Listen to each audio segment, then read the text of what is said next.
Just because you can sell your home doesn't always mean you should. Let's talk about how to know if the timing is right. Hey everyone, I'm John Barsak, a realtor with Integrity Real Estate, and this is Maryland Real Estate with John, where we break down the home buying and selling process step by step. In the last video, we talked about the overall home selling process. Today, we're stepping back and asking a very important question before you ever list your home. Is now the right time to sell? Deciding to sell is a big decision, and it's not just about what your home might sell for. It's a mix of financial considerations, market conditions, and personal factors. Let's walk through the key things you should think about. And just a quick reminder, this video is for educational purposes. It's not financial advice. Always talk to a lender or financial professional before making big financial decisions. Let's jump in.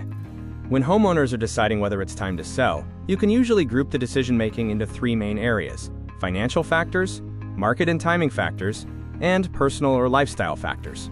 The first thing to consider is the financial side of the decision. This includes your home equity, selling costs, financial goals, taxes, and the cost of your next home. Home equity is usually the most important factor. Equity is the difference between your home's current market value and what you still owe on your mortgage. This equity is what funds the sale, and often the next move. You'll also want to factor in selling costs, including agent commissions, which are typically a percentage of the sale price and are fully negotiable. Closing costs, such as transfer taxes and mortgage payoff fees, and any prepayment penalties if your mortgage has them. Your overall financial goal should be clear. Ideally, you want enough equity to pay off your current mortgage, cover all selling costs, and if you're buying another home, have funds left over for a down payment. Another important consideration is capital gains tax. For many homeowners selling a primary residence, capital gains tax only applies if your gain exceeds certain IRS exclusion limits, but everyone's situation is different. This is where talking with a tax professional really matters. Finally, think about the cost of your next home. Even if you downsize, today's mortgage interest rates could result in a higher monthly payment than you expect. Selling makes sense financially, only if the next step also fits your budget. The second category of factors involves understanding the market you're selling into. Start with local market conditions. In a seller's market, where inventory is low and buyer demand is high, homes often sell faster and for higher prices. In a buyer's market, where inventory is higher and demand is lower, homes may take longer to sell, and pricing becomes more critical. Seasonality also plays a role. Traditionally, spring and early summer, roughly April through June, are the busiest times, especially for families trying to move before the school year. With that said, there are very real advantages to selling outside the spring market. For example, late summer and fall often have less competition and more serious buyers. Fall can benefit from great curb appeal and buyers who lost out on homes earlier in the year. Winter typically has the lowest buyer traffic, but the buyers who are active tend to be highly motivated. Also, sellers in slower seasons often get more focused attention from agents, lenders, and closing professionals. You'll also want to look closely at recent comparable sales, or comps. Homes priced correctly based on recent local sales tend to sell faster, while homes priced too high often sit on the market and eventually require reductions. Lastly, consider repairs or upgrades.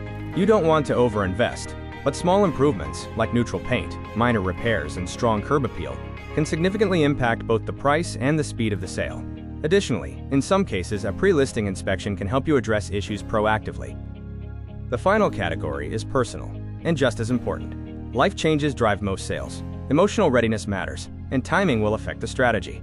Many sellers move because of life changes, such as upsizing for a growing family, downsizing after children move out, relocating for work or to be closer to family, or needing a lower maintenance home or different neighborhood amenities. You should also think about your emotional readiness. Selling a home full of memories can be stressful. The process involves depersonalizing the space, hearing buyer feedback, and dealing with some uncertainty. Viewing the sale as a business transaction can help manage that stress. Finally, consider your timeline. If you need to move quickly, for example for a new job, you may need to price more aggressively. While the average time from listing to closing is often around 60 days, that can vary significantly based on local conditions and your specific home. Knowing whether it's time to sell means looking at the full picture, your finances, the local market, and your personal readiness for change.